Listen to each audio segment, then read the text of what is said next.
Welcome to Consciousness Chronicles. Today we'll be discussing David R. Hawkins' book, Power versus Force. Now I plan on going over all of David Hawkins' books in his series.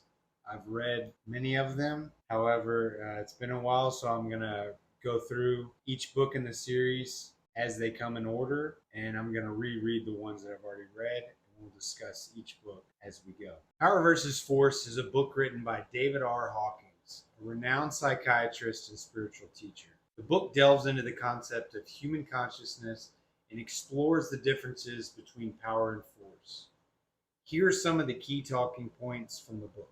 Number 1, kinesiology and muscle testing. In his work, he introduces the concept of kinesiology muscle testing to access the subconscious mind and discern truth from falsehood. This technique is the basis of most of his works and was used to determine what spiritual principles were valid. Picture having a direct hotline to not only your subconscious mind, but the collective consciousness of all mankind. It's basically a way to unlock the hidden truths and answers to all of your deepest questions.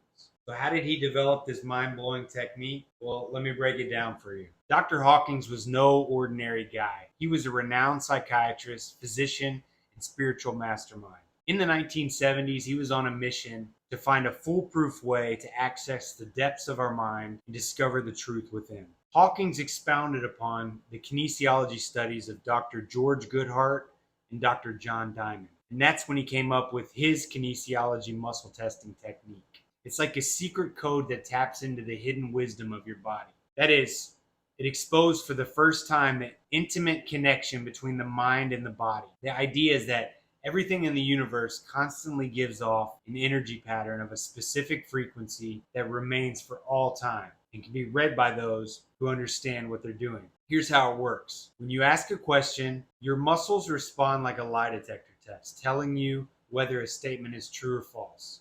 A false statement would be a discernible, weak muscle response, whereas a true statement, your muscles would go strong. These answers come straight from the subconscious mind. Using his muscle testing technique, Hawkins could ask questions like, on the scale of consciousness, does anger calibrate higher than fear? The muscle testing would then provide a response, either a weak muscle response, indicating a low consciousness level, or a strong muscle response, indicating a high consciousness level. Through this process, he could determine the relative position of various emotions on the consciousness scale. Imagine having this superpower at your disposal. You can use muscle testing to make decisions with absolute clarity. Ditch those limiting beliefs and transform your life. It's like having a compass that guides you towards your true north. But Dr. Hawkins didn't just stop there. He took it to a whole nother level. He used muscle testing to calibrate the levels of consciousness associated with different emotions, beliefs, and even various organizations within society. Levels of consciousness. Hawkins presents a calibrated scale of human consciousness, ranging from 0 to 1,000. Now, this scale realistically goes to infinity, but on a human basis, when we're in the human body, it can only be experienced from 0 to 1,000. This scale measures the levels of truth and awareness within individuals and society. Lower levels are associated with negative emotions, while higher levels are linked with positive emotions and spiritual growth. Utilizing his muscle testing technique to discern answers to true or false statements, Hawkins developed a calibrated scale from 0 to 1,000 that is a measure of our level of consciousness. Now, it is important to note that this scale is logarithmic in nature. So just by raising your consciousness level a few points, it has a huge impact because that's to the power of 10. Fields below 200 on the scale represent negativity, fear, and limitation.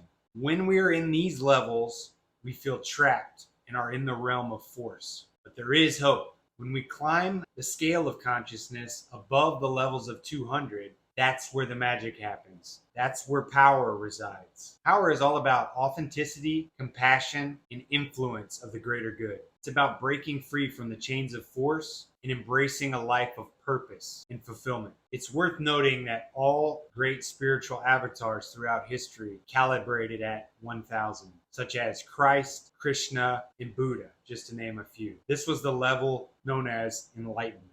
Power and force defined. In his book, Hawkins differentiates between power and force. Force is temporary and comes from the ego or small self. It is associated with lower levels of consciousness and is characterized by control, manipulation, and aggression. Power, on the other hand, is everlasting because it comes from the spirit. It is aligned with higher levels of consciousness and is based on authenticity, compassion, and the ability to influence positively.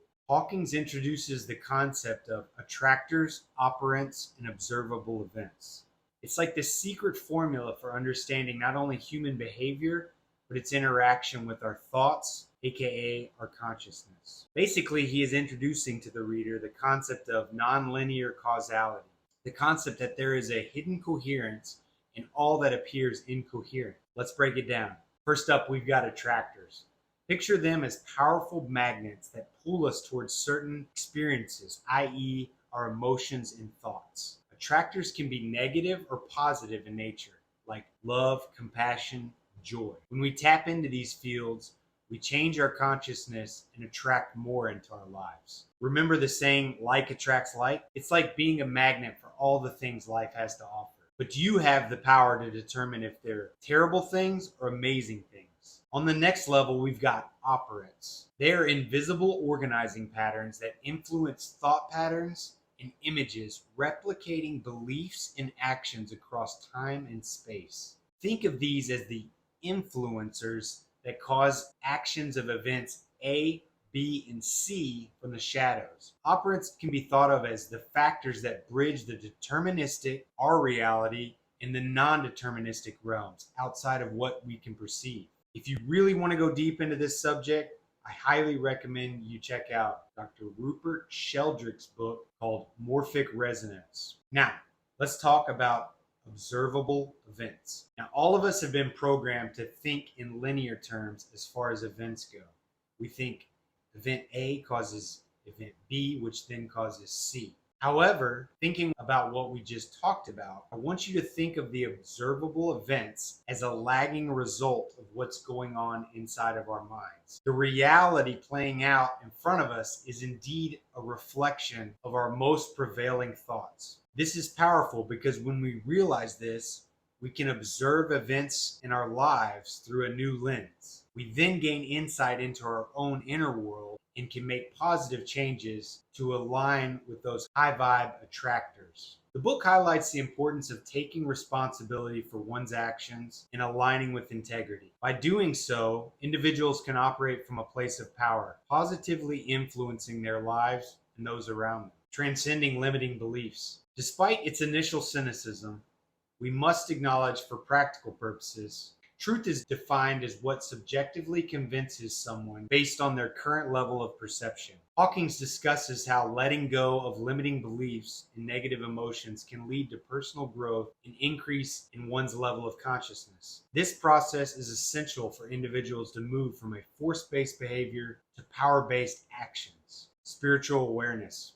Throughout the book, Hawkins emphasizes the significance of spiritual awareness and how it can positively impact the world. He encourages individuals to pursue spiritual growth as a means to attain higher levels of consciousness. Consciousness represents the essential force that gives life into the body, also endures beyond it, existing in a distinct realm of being beyond the one we can see. The book emphasizes that the consciousness level of the individual affects society and the entire world.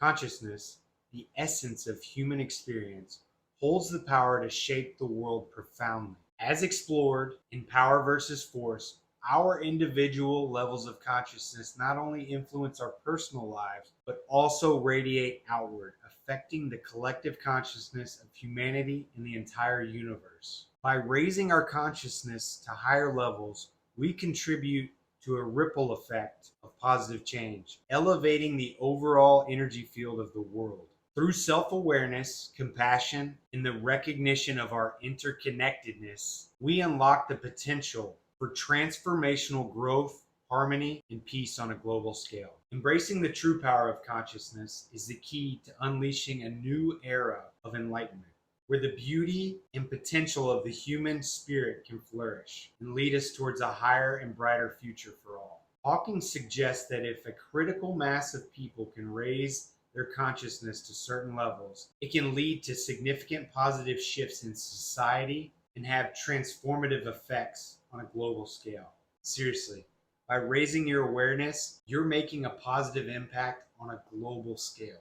Just to give you an idea of how powerful consciousness is, one single avatar calibrating at a level 1,000 can offset all of the negativity of all mankind.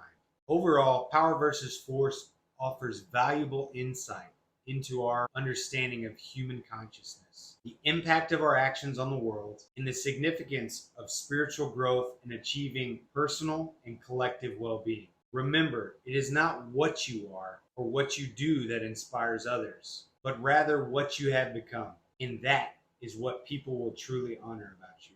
If you enjoyed the video today, please like and subscribe.